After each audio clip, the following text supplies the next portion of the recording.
Bonjour Zoufa. Salut Gustavo, ça va? Ça va très bien. Présentez-vous.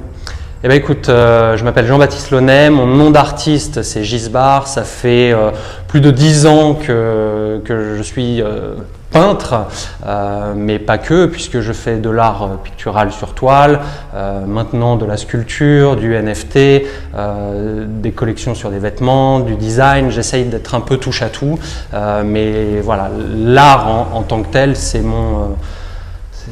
ma passion qui est devenue mon métier, c'est mon fil conducteur de ma vie.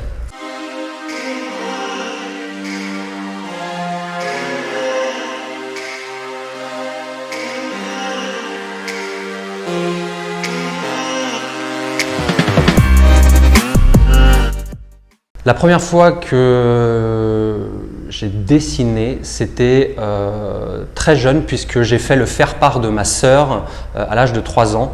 Donc j'ai dessiné le faire-part que j'ai envoyé. J'ai toujours ce dessin d'ailleurs qui m'est très cher. Et par la suite, moi j'ai eu la chance d'avoir des parents qui m'ont initié un peu à l'art, en allant dans des musées, dans des galeries, etc. Parfois même en recevant des artistes à la maison. Donc l'art a été dans ma vie depuis tout jeune. Et par la suite, j'ai vraiment dessiné quasiment tous les jours autour de 11-12 ans, où je me souviens, je faisais bande dessinée sur bande dessinée, dessin sur dessin, jusqu'à aujourd'hui en fait. En fait, moi je me définis pas totalement comme un street artiste, je me définis plutôt comme un artiste en règle générale, mais si on devait me mettre dans une case, je pense que la case pop street art serait la plus appropriée, non pas parce que je fais du pop art ou que je fais du street art, mais parce que ce sont deux mouvements parmi lesquels j'aime bien m'inspirer. Le mouvement du street art, j'aime cette spontanéité, j'aime le message que les artistes véhiculent, et le mouvement du pop art, j'aime les couleurs, j'aime la technique que les artistes utilisent. Donc j'essaye de mixer ces deux influences dans mon travail. Mais mon travail est plus large que ça, et j'essaye de prendre des influences vraiment diverses et variées sur plein de sujets possibles en fait. Donc c'est pas uniquement ces deux univers-là qui m'inspirent, mais ce sont les principaux. Ma première toile, je devais avoir 14 ans, toile sur coton, toile tendue. Je m'inspirais beaucoup, j'étais très influencé par l'univers du skateboard, du snow, du surf. J'avais tous les magazines liés à ça, et il y avait à cette époque une iconographie dans ce milieu qui était très propre et très forte. Et je m'amusais à mixer tous ces éléments les uns avec les autres. Et pour rebondir sur ce que je te disais tout à l'heure, un jour j'arrive chez moi et je vois un chevalet avec une toile et de l'huile, et ma mère voulait commencer à peindre un petit peu pour elle, et voilà, il m'a fallu quelques semaines avant de pouvoir oser appréhender un peu ce médium et faire moi-même mes propres peintures à ce moment-là. Donc ouais, ça devait être entre 12 et 14 ans, quelque chose comme ça. En fait, la première galerie qui m'a démarché, elle était à Paris, c'était il y a quelques années maintenant de ça, et en fait on se sent toujours valorisé de voir son travail en dehors de son atelier. J'étais un petit peu anxieux aussi d'avoir les premières réactions des personnes, des passants, etc.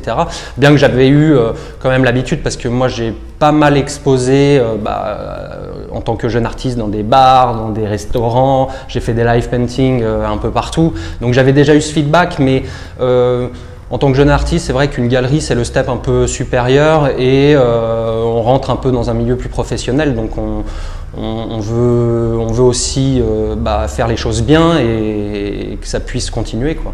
C'est venu petit à petit, donc je le ressens petit à petit aussi. Et moi, j'ai la chance d'avoir une équipe que j'ai depuis longtemps. J'ai des marchands avec qui j'ai une entière confiance. Je travaille avec des personnes que je connais, donc ça aide aussi. Moi, j'essaie de pas trop me prendre la tête là-dessus. Le but pour moi, le but premier, c'est en fait simplement de me faire plaisir durant mes périodes de création. Et vu que je crée 7 jours sur 7, de 8h à 21h, c'est indispensable en fait. Il faut que j'ai du plaisir à peindre. Et le fait de grandir dans mon art, donc de pouvoir voyager, de rencontrer des personnes, des collectionneurs, de travailler avec mes marchands, avec mon équipe, ça me nourrit aussi tous les jours, et ça fait de ce métier, même si j'aime pas dire que c'est un métier, c'est plus une passion, ça fait quelque chose qui anime ma vie au quotidien, et c'est indispensable. Oui et non, on est obligé, on doit contrôler son image. Donc partant de là, on doit en avoir conscience. C'est la première étape, avoir conscience de son image et de ce qu'on renvoie. Mais après, moi j'essaye de rester authentique, ça veut dire que mon discours il est ce qu'il est, mes toiles elles sont ce qu'elles sont et je me censure pas. Je me censure pas pour qui que ce soit. Et comme je l'ai dit, mes marchands me font confiance, mon équipe me fait confiance et je travaille dans cette bonne intelligence-là. Après, être businessman, c'est... Je ne sais pas si c'est le bon terme, je ne pense pas, mais un artiste doit savoir gérer la partie back-office parce qu'on est comme tout le monde, on a des factures, on a des rendez-vous, des choses à gérer, il faut tenir un planning. Mais est-ce que c'est être businessman? J'en sais rien, c'est être passionné avant tout. Et peu importe la tâche à effectuer, il faut la faire et on le fait avec le sourire. Pourquoi la Joconde? C'est une bonne question. Quand j'ai commencé cette série, en fait, quand j'ai repris les œuvres classiques à ma manière, c'était simplement pour me former à l'histoire de l'art par moi-même. C'était la seule manière que j'ai trouvée qui ne m'ennuyait pas d'apprendre sur l'histoire de l'art. Et moi, je ressentais intrinsèquement le fait d'avoir des lacunes sur mes connaissances en histoire et en histoire de l'art.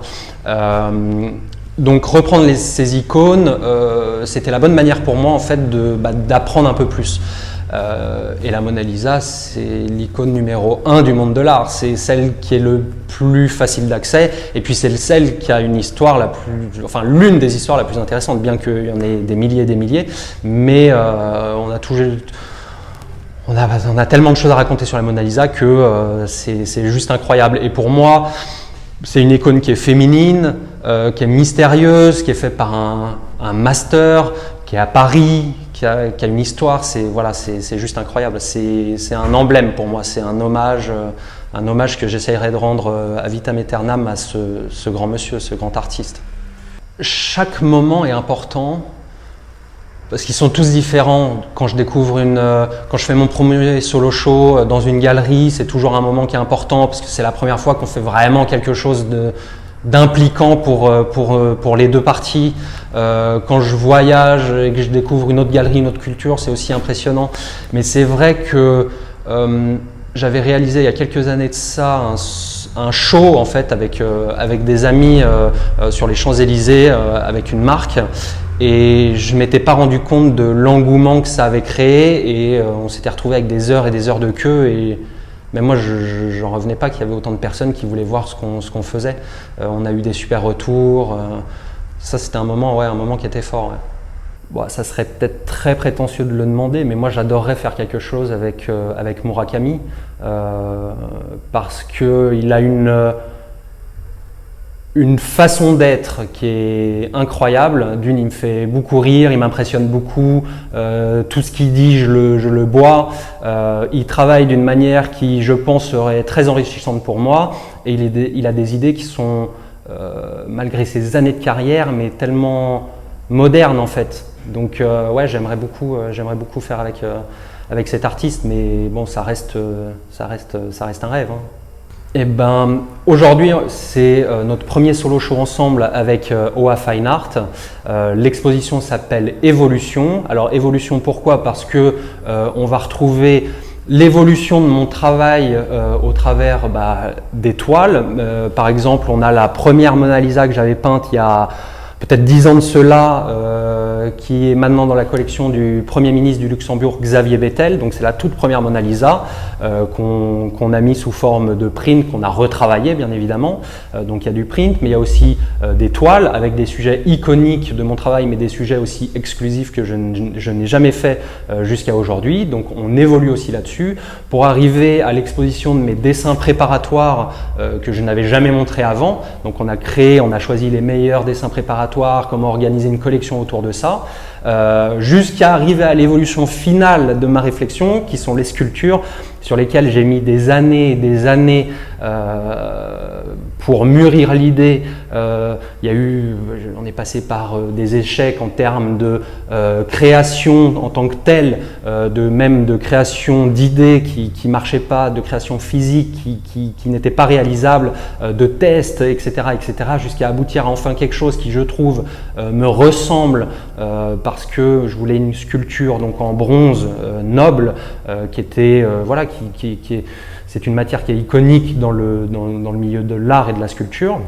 Je voulais que ce soit ce savoir-faire-là sur ma sculpture et qui représente le travail que je fais sur toile, mais de manière clean, c'est-à-dire le mélange de l'ancien et du pop. Voilà, donc la tête de David sur un pèse, je trouve c'est un beau clin d'œil pour… ça reflète bien les toiles que je peins, donc j'étais super content d'enfin pouvoir les présenter et pour la première fois ici chez OA Fine Art. Alors pour moi, c'est vrai que j'avais fait un NFT il y a 2 ans de ça, je crois, où j'avais envoyé une toile que chaque personne pouvait customiser dans l'espace, qui revenait, je découpais la toile et je l'envoyais en physical aux acquéreurs de ce NFT. Et là, je suis en train de travailler sur ma 2e collection. Mais pour moi, le NFT, en fait, c'est un médium en plus qui s'est ajouté. Alors en plus, non, parce que l'art digital existait déjà, mais le NFT permet d'authentifier cet art digital, donc de le rendre viable dans le marché de l'art, tout simplement. Donc pour moi, c'est quelque chose qui a de l'avenir, c'est quelque chose qui est à la fois… Alors, c'est pas tangible en tant que tel, mais les artistes essayent de le rendre tangible en donnant des giveaways, en donnant des physical et puis en apportant aussi de la valeur ajoutée. Ça veut dire qu'on va pas simplement donner un JPEG, mais on va donner aussi… C'est une partie de l'histoire de l'artiste qu'on permet d'acquérir sous forme de NFT parce que l'artiste a travaillé le NFT de sa main, sur tablette ou non. Hein. Moi, je sais que sur mes NFT, je l'ai travaillé soit sur tablette, soit à la main et je l'ai numérisé. Donc voilà, mais on essaye d'apporter une valeur ajoutée et je pense que c'est comme partout, il faut être vigilant. Il y a des NFT qui effectivement sont plus illustrationnels, si on peut le dire comme ça, et qui n'ont pas forcément d'histoire, mais c'est juste voilà, un projet parmi tant d'autres. Et il y a d'autres NFT qui sont réalisés par des artistes où il y a une vraie histoire, un vrai storytelling, etc. Non pas que l'un soit meilleur que l'autre, mais c'est deux chemins différents. Bah, je le vois toujours content, heureux de peindre, de créer, d'essayer d'innover, de toucher un peu à tout. Voilà, moi, ce qui m'amuse, en fait, c'est vraiment d'expérimenter. D'expérimenter des nouveaux sujets sur toile, d'expérimenter des nouveaux médiums comme les sculptures, d'expérimenter des nouvelles façons d'exposer mon travail comme les dessins préparatoires, d'expérimenter sur des designs. J'ai peint des Formule 1, je peins des casques pour des pilotes, je fais des tenues aussi. Voilà, c'est cette diversité de création, moi, qui m'amuse. Donc, je le vois comme ça dans le futur. Et puis tout en continuant à développer mon art et mon réseau avec mes marchands tous ensemble et grandir dans le futur comme on est en train de le faire actuellement. C'est super. Donc pour moi, oui, il y a une continuité. Génial. Bon, je veux bien te dire merci beaucoup. Merci infiniment, Gustavo. Merci beaucoup. Ciao.